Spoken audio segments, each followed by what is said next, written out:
À la une de cette édition d'information livraison d'ici janvier 2014, les religions, les évêques du Cameroun sont en conclave.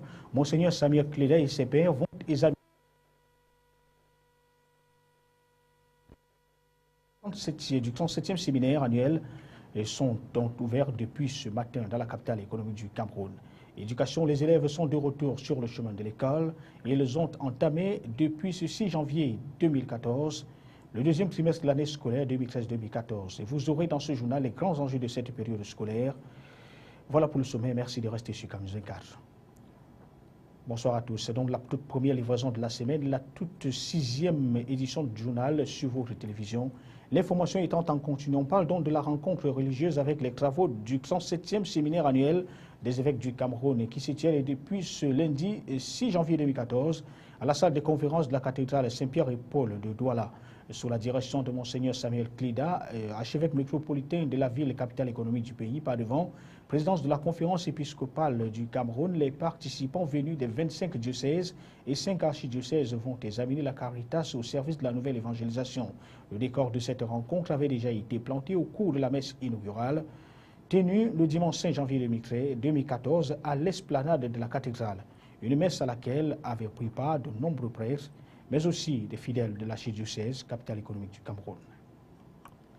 C'était l'un des titres à l'ouverture de cette édition d'information. On parle donc de l'éducation avec le deuxième trimestre de l'année scolaire 2013-2014, qui est bel et bien sur les rails. Les élèves des lycées et collèges ont repris le chemin des classes ce 6 janvier 2014. Un trimestre court, jonché de fériés, mais décisif, à en croire le corps enseignant. Les détails avec Albert Bitiaga et Benoît Docmont. Une cour de récréation vide, mais contrairement à ces 2 dernières semaines, les salles de classe, elles, sont pleines. Et pour cause, la rentrée scolaire est effective. En ce premier jour de la rentrée du deuxième trimestre, qui correspond au 6 janvier, comme vous pouvez le constater, les cours ont effectivement repris. Et même si certains ont du mal à se mettre au pas, le train du deuxième trimestre est bel et bien en marche. De plus, à en croire le corps enseignant, c'est le plus décisif. Ce matin au rassemblement, nous leur avons prodigué de nombreux conseils. Déjà, nous leur avons dit que c'est le trimestre le plus court en ce sens qu'il y a plein de jours fériés. Et nous leur avons dit aussi que c'est un trimestre de décision. C'est donc l'occasion pour ceux qui auront mal travaillé au premier trimestre de se rattraper et de s'assurer une fin d'année réussie. Il suffit pour cela de suivre ces quelques conseils. Tout n'était pas perdu pour eux.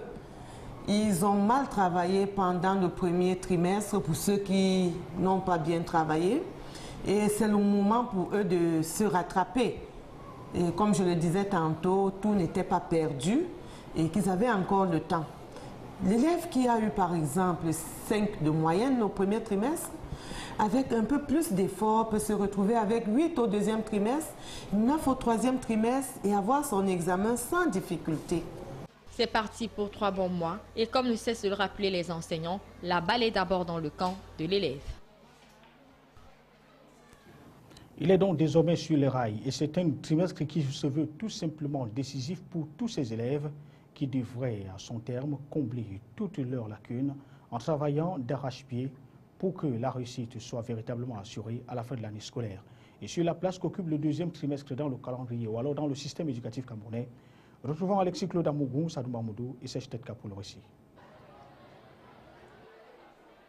Cette reprise du second trimestre est l'ultime phase pour les apprenants à s'en tenir aux chefs d'établissement rencontrés, lesquels expliquent que c'est durant cette étape cruciale que les élèves doivent combler leurs insuffisances et étudier d'arrache-pied pour qu'à la fin, leur année scolaire soit couronnée de succès. Un trimestre de décision donc, au regard toujours des responsables d'établissement, de la détermination des enseignants à achever leur programme, sinon les 95% tout au moins, et ce ne sont pas les festivités de la semaine de la jeunesse qui s'étalent sur plus d'une semaine, ou encore de la Saint-Valentin qui vont entamer l'engagement de la communauté éducative dans l'ensemble. Et le système scolaire camerounais, avec un troisième trimestre quasi insignifiant pour les encadreurs, confirme le caractère décisif du deuxième trimestre. À ce titre, tous les maillons de la chaîne éducative doivent être assez perspicaces au regard de l'importance de cette étape dans le cursus scolaire dès l'entame de ce virage décisif. C'est une ambiance bon enfant qui prévaut somme toute dans les établissements et autres campus universitaires à la faveur de la rentrée des classes ce lundi 6 janvier 2014 à Yaoundé. Pour être plus complet sur ce retour des élèves à l'école, voici une attitude de Madame le proviseur d'un établissement de la capitale politique du Cameroun au micro de Sadou Mamadou. Je les ai invités à plus de concentration et à plus de discipline, qu'ils redoublent d'ardeur à la discipline, qu'ils rentrent dans leur cahier. Donc, ils se sont amusés pendant les congés. C'est le moment où ils doivent se ressaisir, comprendre que les congés sont finis, comprendre qu'ils ont les examens officiels à préparer et les autres, ceux des classes intermédiaires, doivent tout faire pour passer en classe supérieure. L'ambiance de la rentrée scolaire avait déjà prévalu tout au long du week-end dans quelques agences de voyage. Les destinataires, les demandeurs de voyage étant plutôt nombreux. Ici, les destinations étaient diverses et chacun voulait regagner tout simplement le lieu d'étude pour ne pas manquer le train qui a décollé depuis ce matin. Reportage dans une agence de voyage dans la région de l'Est Cameroun avec Roméo Tignan et Serge Tetka. La page des fêtes est définitivement tournée pour le jeune Muammar Ahmad. Loin des distractions et balades, cet élève en classe d'examen prépare son retour sur le chemin de l'école lundi 6 janvier prochain. Pour cela, ce candidat au probatoire revise ses dernières leçons d'avant-départ en congé. Il faut préparer la rentrée scolaire, l'année 2014. Comme toujours, elle doit commencer par un deuxième trimestre. Tenir le même planning d'études qu'au premier trimestre, ça, je n'ai pas changé de planning d'études. Comme lui, plusieurs autres vacanciers dans les agences de voyage se pressent de regagner leur ville de résidence. Devant les guichets, il faut faire la queue pour acheter son billet. Pendant ce temps, les chargeurs font monter les provisions. Visiblement, que de beaux moments vécus à l'Est pendant ces fêtes de fin d'année et de Nouvel An. Je suis dans la ville depuis une semaine dans le cadre des festivités de la Saint-Sylvestre de mon grand frère qui travaille sur les toits et qui a sollicité à ce que je vienne passer un peu du temps avec lui. J'ai passé un très bon séjour. Les activités scolaires reprennent donc ce lundi et déjà ce week-end, les rues du centre commercial de Berthois sont toutes désertes. Pourtant, il y a 48 heures seulement, elles étaient embouteillées par les fêtards. À présent, fini la fête, place à l'école et au travail.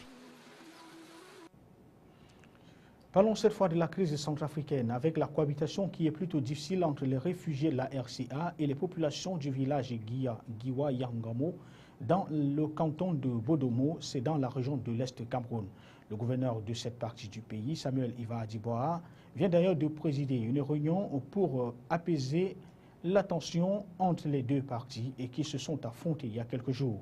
L'on se rappelle que la goutte d'eau qui a débordé le vase le 2 janvier 2014 était partie de la séquestration de deux responsables du Haut Commissariat des réfugiés au Cameroun, notamment dans la région de l'Est, par des réfugiés centrafricains armés de gourdins et de machettes, et ce qui a donc poussé le gouverneur à convoquer une énième rencontre des crises sécuritaires dont il a présidé avec un ton plutôt très ferme ce matin dans la capitale régionale de l'Est Cameroun.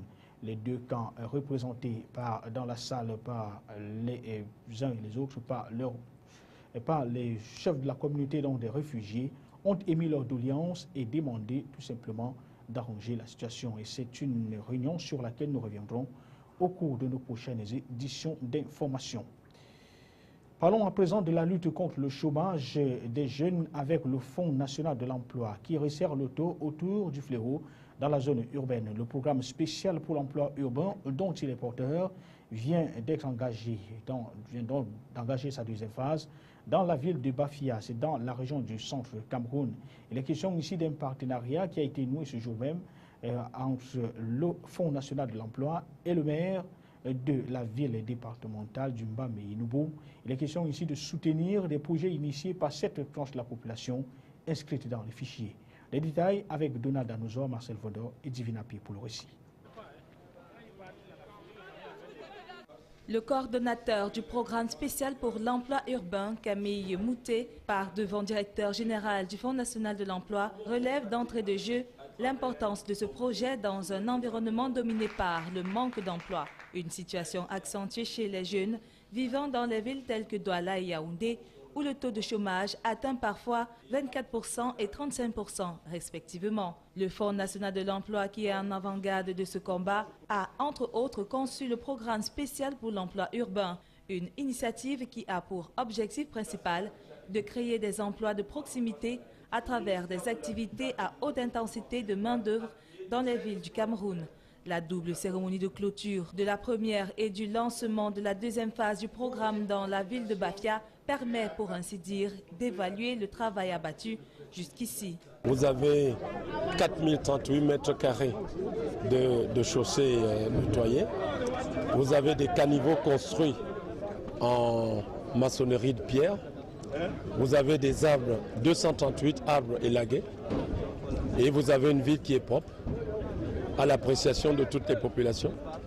Donc c'est ce qui nous a encouragés à continuer avec cette nouvelle vague qui commence aujourd'hui.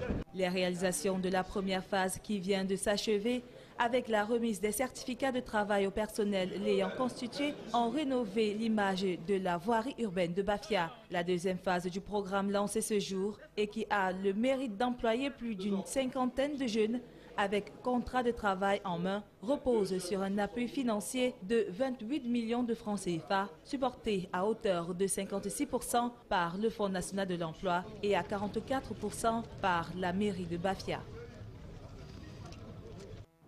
Parlons cette fois de la prévention et de la sécurité routière avec la nationale numéro 4 qui était donc sous surveillance le temps de ce week-end.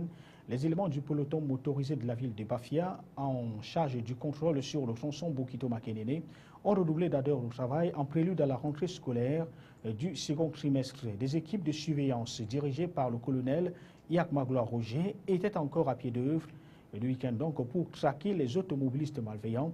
Entre coups de sifflet et flashage radar, aucun effort n'a été ménagé pour amener les chauffeurs à mettre le pied sur le frein. Pour ceci, au bien-être des populations et des usagers de cet axe routier. Le détail avec Marcel Vendor de Nadanzoa et Bintou Akoum.